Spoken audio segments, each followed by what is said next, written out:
पिछले लेक्चर में हमने कवर किया था कि लिंक कंपोनेंट किस तरह यूज़ होता है। तो आज के लेक्चर में हम करने जा रहे हैं नेव लिंक।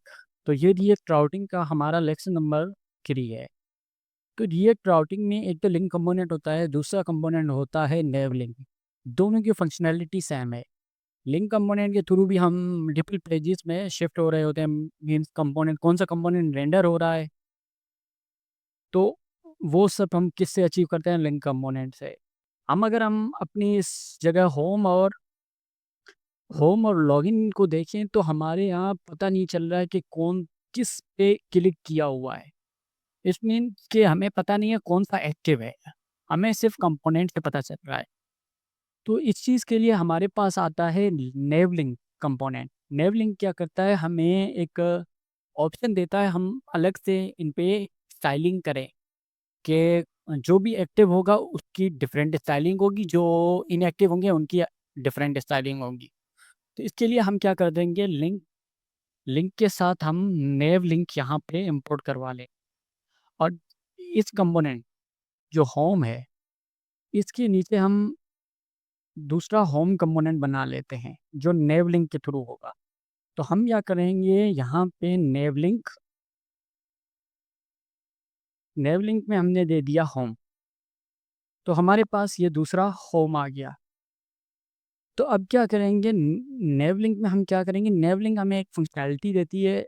बाकी बाकी चीज़ें सेम हैं। जस्ट लाइक अगर हम टू दें, टू में हम पाथ देंगे, होम का पाथ है स्लैश, जो कि हमें पता है राउट में app.jsx हमने जो राउट डिफाइन किए हुए हैं राउट, तो उसमें स्लैश जो है होम का पाथ है। तो इसी तरह हमने पाथ दे दिया, लेकिन इसमें जो एक्स्ट्रा चीज़ आती है वो है क्लास नेम। क्लास नेम में क्लास नेम में हम एरो फंक्शन पास कर सकते हैं और यहाँ पे हम स्टाइलिंग दे सकते हैं। और इसके अंदर हमारे पास एक ऑप्शन, एक हम कह सकते हैं कि एक ऑब्जेक्ट का प्रॉपर्टी आती है, इस नेबलिंग के ऑब्जेक्ट की एक प्रॉपर्टी आती है स्टाइलिंग की, जिसमें आता है इज एक्टिव। इज एक्टिव का मतलब ये होता है कि हमारा जो करंटली जो हमारी लिंक है, क्या वो एक्टिव है कि नहीं है। तो अगर हम यहाँ पे इसके हिसाब से कोड लिखें तो हम यहाँ पे डिफरेंट स्टाइलिंग दे सकते हैं। तो अगर इज़ एक्टिव है तो हम पहले वाले में दे देते हैं कि हम दे देते हैं फ़ॉन्ट हमारा जो है वो बोल्ड हो जाए, और उसके अलावा टेक्स्ट जो है हमारा रेड हो जाए।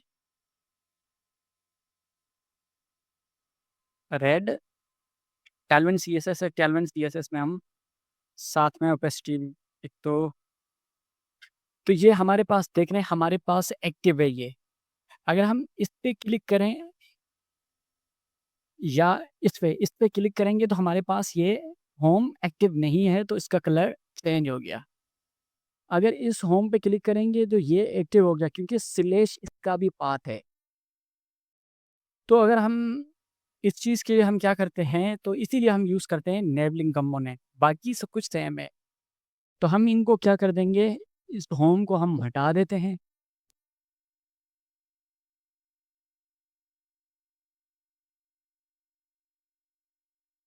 हमारे पास एल आई मिसिंग है, एल आई। तो हमारा कंपोनेंट होम और बाकी को भी कन्वर्ट कर देंगे, ये है नेव, इसमें दे देंगे नेव, और इसको भी दे देंगे नेव। तो ये क्या हो गया, नेवलिंग, लेकिन इसमें स्टाइलिंग नहीं है। तो हम क्या करेंगे, इसको जो ये है, इसको हम बार बार लिखने से अच्छा है कि हम इसको किसी चीज़ में डिफाइन कर देंगे। यहाँ पे बाहर, यहाँ पे हम लिख देते हैं कॉन्स्ट स्टाइल नेवलिंग, और इसको यहाँ पे हम दे देते हैं। कुछ मिस्टेक्स हैं कि नहीं हैं, तो अब यहाँ पे हम दे देंगे स्टाइल नेवलिंग।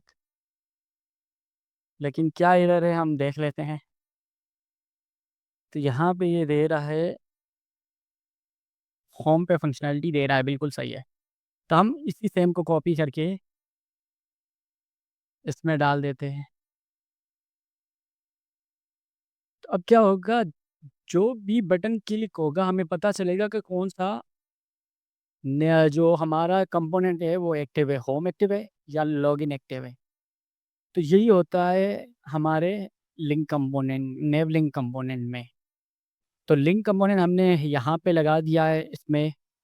अब हम इस पे क्लिक करने से कलर तो चेंज नहीं करना चाहते, क्योंकि ये तो नेम है, ये इसी तरह रहेगा। तो हम यहाँ पे इनका कलर चेंज कर लिया। तो ये होती है नेव लिंक की फंक्शनैलिटी, किस तरह नेव लिंक यूज़ होता है।